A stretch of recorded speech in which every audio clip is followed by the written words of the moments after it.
हरतालिका तीज का व्रत हिंदू धर्म में सबसे बड़ा व्रत माना जाता है। ये तीज का त्योहार भादों की शुक्ल तीज को मनाया जाता है। खासतौर पर महिलाओं द्वारा ये त्योहार मनाया जाता है। कम उम्र की लड़कियों के लिए भी यह हरतालिका का व्रत श्रेष्ठ समझा गया है। हरतालिका तीज में भगवान शिव, माता गौरी एवं गणेश जी की पूजा का महत्व है। यह व्रत निराहार एवं निर्जला किया जाता है।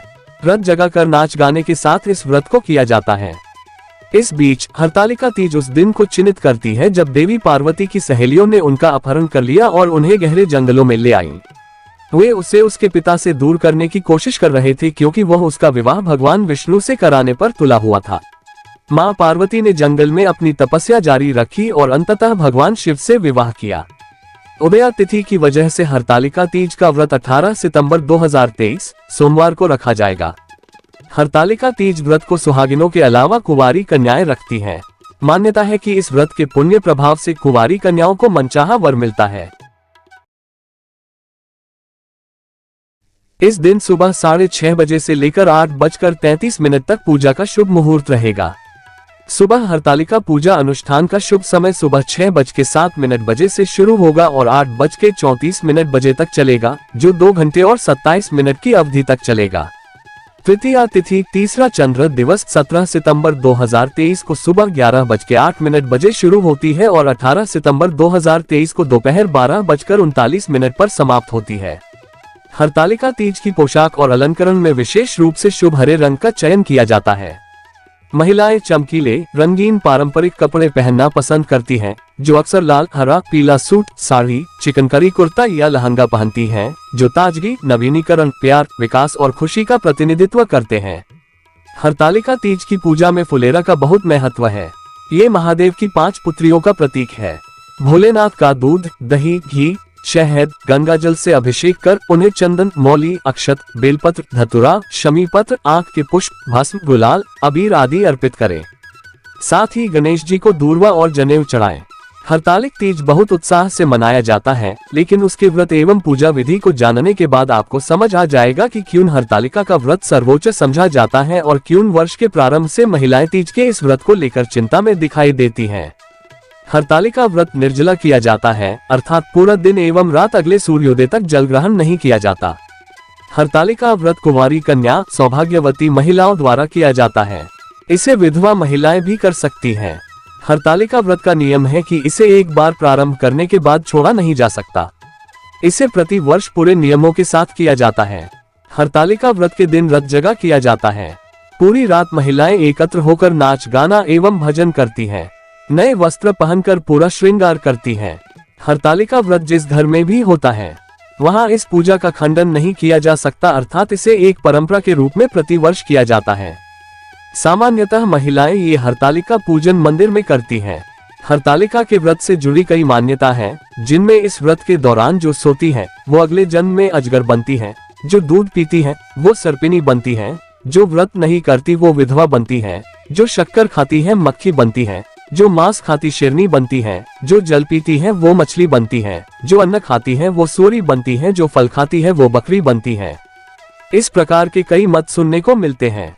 हरतालिका पूजन सामग्री: फुलेरा विशेष प्रकार से फूलों से सजा होता, गीली काली मिट्टी अथवा बालू रेत, केले का पत्ता, सभी प्रकार के फल एवं फूल पत्ते, बेलपत्र, शमी पत्र, धतूरे का फल एवं फूल, अकाव का फूल, तुलसी, मंजरी, जनेऊ, नादा, वस्त्र।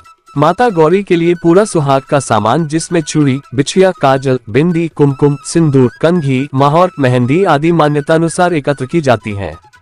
इसके अलावा बाजारों में सुहाग पुड़ा मिलता है, जिसमें सभी सामग्री होती है: घी, तेल, दीपक, कपूर, कुमकुम, सिंदूर, अबीर, चंदन, श्रीफल, कलश, पंचामृत, घी, दही, शक्कर, दूध, शहद।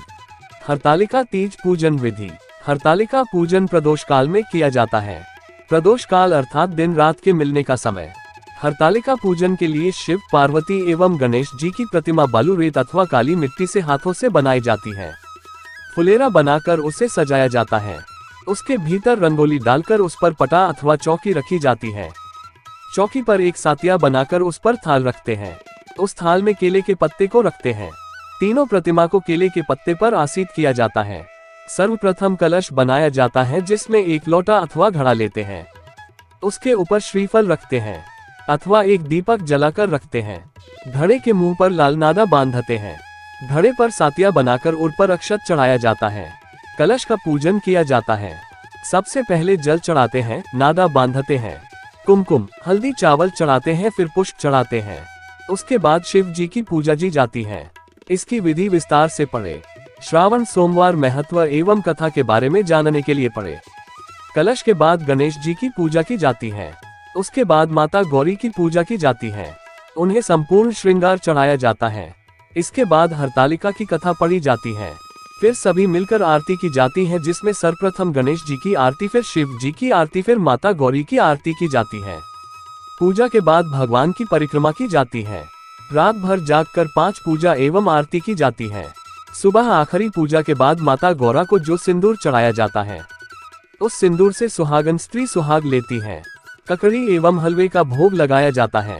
उसी ककड़ी को खाकर उपवास तोड़ा जाता है। अंत में सभी सामग्री को एकत्र कर पवित्र नदी एवं कुंड में विसर्जित किया जाता है। हरतालिका तीज व्रत कथा। यह व्रत अच्छे पति की कामना से एवं पति की लंबी उम्र के लिए किया जाता है। शिव जी ने माता पार्वती को विस्तार से इस व्रत का महत्व समझाया। माता गौरा ने सती के बाद हिमालय के घर पार्वती के रूप में जन्म लिया। बचपन से ही पार्वती भगवान शिव को वर के रूप में चाहती थी, जिसके लिए पार्वती जी ने कठोर ताप किया। उन्होंने कड़कती ठंड में पानी में खड़े रहकर, गर्मी में यज्ञ के सामने बैठकर यज्ञ किया, बारिश में जल में रहकर कठोर तपस्या की। 12 वर्षों तक निराहार पत्तों को खाकर पार्वती जी ने व्रत किया। उनकी इस निष्ठा से प्रभावित होकर भगवान विष्णु ने हिमालय से पार्वती जी का हाथ विवाह हेतु मांगा, जिससे हिमालय बहुत प्रसन्न हुए और पार्वती को विवाह की बात बताए, जिससे पार्वती दुखी हो गई और अपनी व्यथा सखी से कही और जीवन त्याग देने की बात कहने लगी। जिस पर सखी ने कहा, यह वक्त ऐसी सोच का नहीं है, और सखी पार्वती को हर कर वन में ले गई, जहां पार्वती ने छिपकर तपस्या की, जहां पार्वती को शिव ने आशीर्वाद दिया और पति रूप में मिलने का वर दिया। हिमालय ने बहुत खोजा पर पार्वती ना मिली। बहुत वक्त बाद जब पार्वती मिली, तब हिमालय ने इस दैख एवं तपस्या का कारण पूछा। तब पार्वती ने अपने दिल की बात पिता से कही। इसके बाद पुत्री हट के कारण पिता हिमालय ने पार्वती का विवाह शिव जी से तय किया। इस प्रकार हरतालिक व्रत एवं पूजन प्रति वर्ष भादों की शुक्ल तृतीया को किया जाता है।